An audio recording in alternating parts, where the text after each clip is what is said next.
वो साल 1948 था जब इजराइल ने अपनी आजादी का ऐलान किया था, लेकिन इसके अगले ही दिन मिस्र, जॉर्डन, सीरिया, लेबनान और इराक जैसे 5 ताकतवर अरब देशों ने मिलकर एक नन्हे से इजराइल पर हमला कर दिया। इजराइल के पास उस वक्त ना तो पर्याप्त हथियार थे और ना ही बहुत बड़ी फौज। सामने दुश्मन की सेना के पास आधुनिक टैंक थे, लड़ाकू विमान थे। यहूदियों के पास सिर्फ अपने अस्तित्व को बचाने का, अपनी आजादी को पाने का एक पागलपन भरा जुनून था। इजराइल ने ऑपरेशन नहशोन जैसी साहसी और जोखिम भरी सैन्य रणनीतियां अपनाई। उन्होंने पहले अपनी रसद सप्लाई को सुरक्षित किया और दुनिया भर से चोरी छिपे हथियार मंगाए।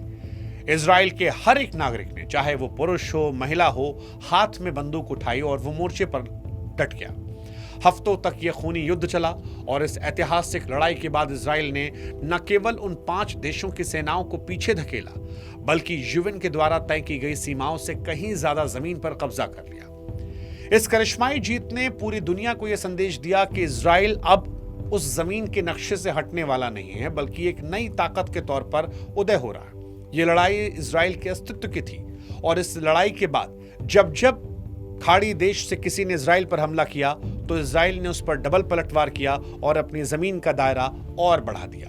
यूनाइटेड नेशन के द्वारा जो जमीन असाइन की गई थी, आज अरब देश कहते हैं कि इजराइल वापस उस पर चला जाए, लेकिन इजराइल अपने कदम बढ़ाकर अब उस जमीन से कहीं ज्यादा जमीन अपने पास कब्जा कर चुका है।